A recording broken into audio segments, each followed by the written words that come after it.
We invite you to visit Few Minutes Knowledge. Learn about everything from gemstones to the lives and legacies of great scientists, philosophers, and composers. Only on Few Minutes Knowledge. Link in the description.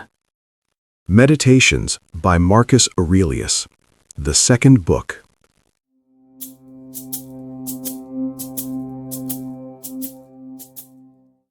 Remember how long thou hast already put off these things, and how often, a certain day and hour as it were, having been set unto thee by the gods, thou hast neglected it.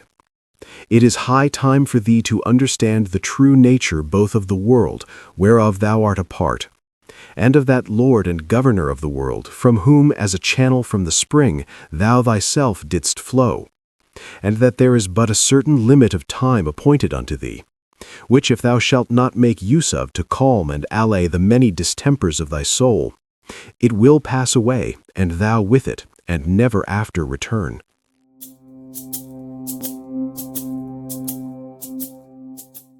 Let it be thy earnest and incessant care, as a Roman and a man, to perform whatsoever it is that thou art about, with true and unfeigned gravity, natural affection, freedom, and justice. And as for all other cares and imaginations, how thou mayest ease thy mind of them, which thou shalt do, if thou shalt go about every action as thy last action, free from all vanity, all passionate and willful aberration from reason, and from all hypocrisy and self-love, and dislike of those things which by the fates or appointment of God have happened unto thee. Thou seest that those things which for a man to hold on in a prosperous course and to live a divine life are requisite and necessary are not many. For the gods will require no more of any man that shall but keep and observe these things.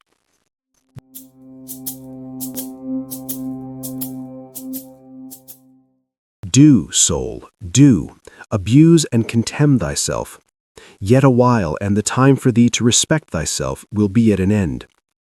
Every man's happiness depends from himself. But behold, thy life is almost at an end, whilst affording thyself no respect, thou dost make thy happiness to consist in the souls and conceits of other men.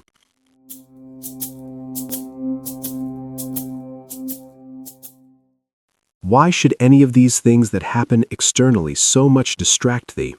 Give thyself leisure to learn some good thing, and cease roving and wandering to and fro. Thou must also take heed of another kind of wandering, for they are idle in their actions, who toil and labor in this life, and have no certain scope to which to direct all their motions and desires.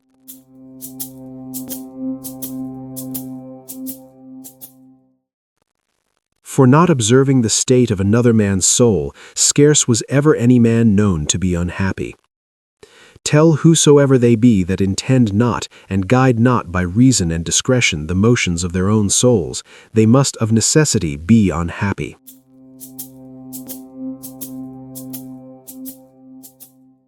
These things thou must always have in mind. What is the nature of the universe, and what is mine in particular? This unto that what relation it hath, what kind of part of what kind of universe it is, and that there is nobody that can hinder thee, but that thou mayest always both do and speak those things which are agreeable to that nature, whereof thou art a part.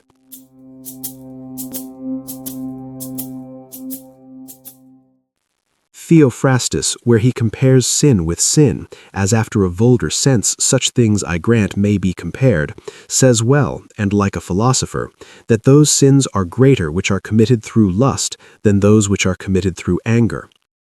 For he that is angry seems with a kind of grief and close contraction of himself to turn away from reason. But he that sins through lust, being overcome by pleasure, doth in his very sin bewray a more impotent and unmanlike disposition.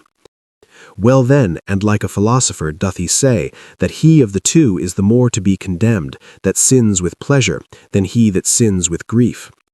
For indeed this latter may seem first to have been wronged, and so in some manner through grief thereof to have been forced to be angry. Whereas he who through lust doth commit anything, did of himself merely resolve upon that action.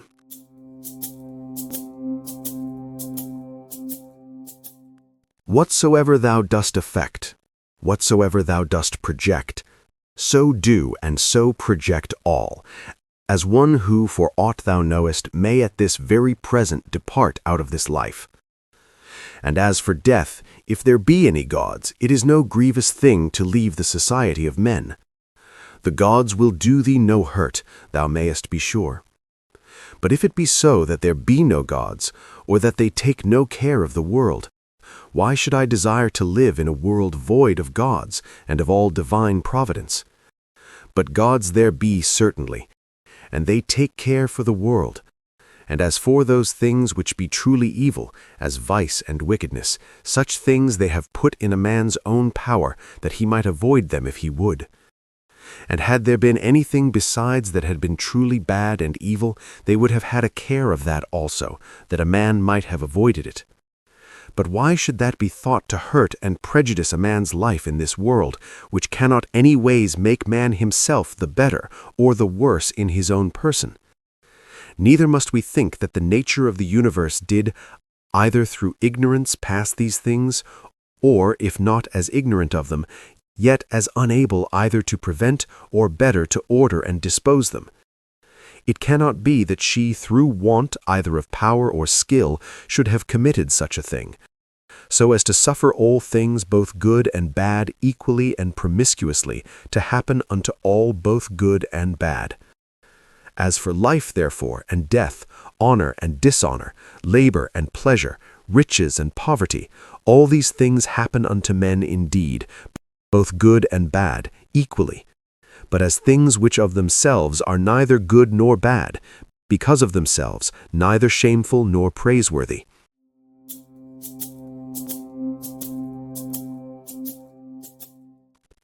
Consider how quickly all things are dissolved and resolved, the bodies and substances themselves into the matter and substance of the world, and their memories into the general age and time of the world.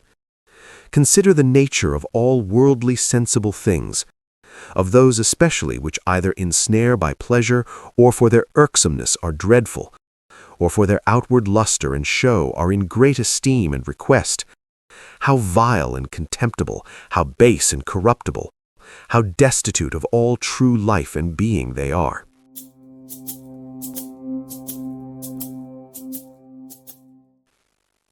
It is the part of a man endowed with a good understanding faculty to consider what they themselves are in very deed, from whose bare conceits and voices honor and credit do proceed, as also what it is to die, and how, if a man shall consider this by itself alone, to die, and separate from it in his mind all those things which with it usually represent themselves unto us, he can conceive of it no otherwise than as of a work of nature. And he that fears any work of nature is a very child.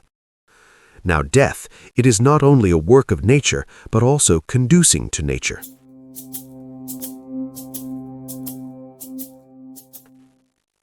Consider with thyself how man, and by what part of his, is joined unto God, and how that part of man is affected when it is said to be diffused.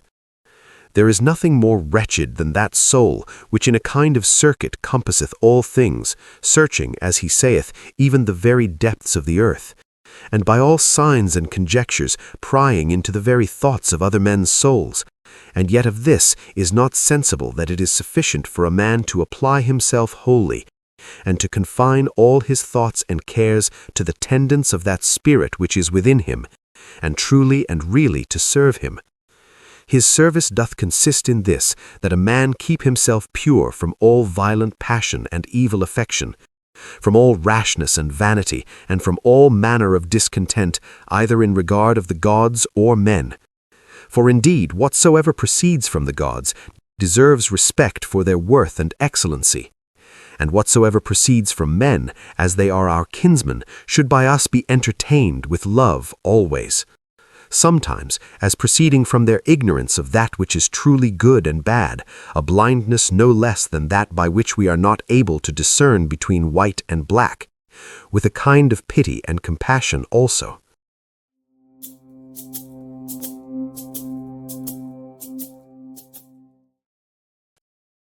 If thou shouldst live 3,000 or as many as 10,000 of years, yet remember this, that man can part with no life properly save with that little part of life which he now lives.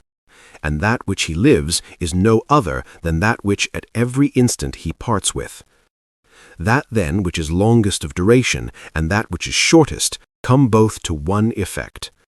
For although in regard of that which is already past there may be some inequality, yet that time which is now present and in being is equal unto all men. And that being it which we part with whensoever we die, it doth manifestly appear that it can be but a moment of time that we then part with. For as for that which is either past or to come, a man cannot be said properly to part with it. For how should a man part with that which he hath not? These two things therefore thou must remember.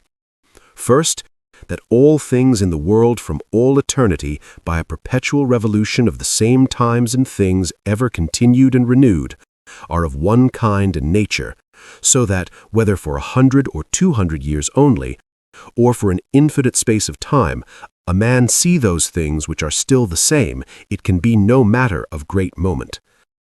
And secondly, that life which any the longest liver or the shortest liver parts with is for length and duration the very same, for that only which is present is that which either of them can lose, as being that only which they have.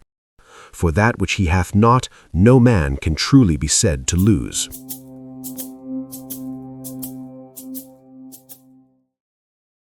Remember that all is but opinion and conceit. For those things are plain and apparent which were spoken unto Monimus the Cynic. And as plain and apparent is the use that may be made of those things, if that which is true and serious in them be received as well as that which is sweet and pleasing.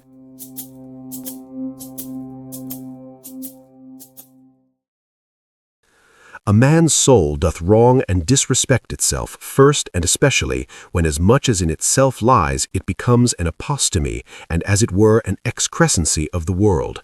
For to be grieved and displeased with anything that happens in the world is direct apostasy from the nature of the universe, part of which all particular natures of the world are. Secondly, when she either is averse from any man, or led by contrary desires or affections, tending to his hurt and prejudice, such as are the souls of them that are angry. Thirdly, when she is overcome by any pleasure or pain. Fourthly, when she doth dissemble, and covertly and falsely either doth or saith anything. Fifthly, when she doth either affect or endeavor anything to no certain end, but rashly and without due rationation and consideration how consequent or inconsequent it is to the common end. For even the least things ought not to be done without relation unto the end. And the end of the reasonable creatures is to follow and obey him who is the reason, as it were, and the law of this great city and ancient commonwealth.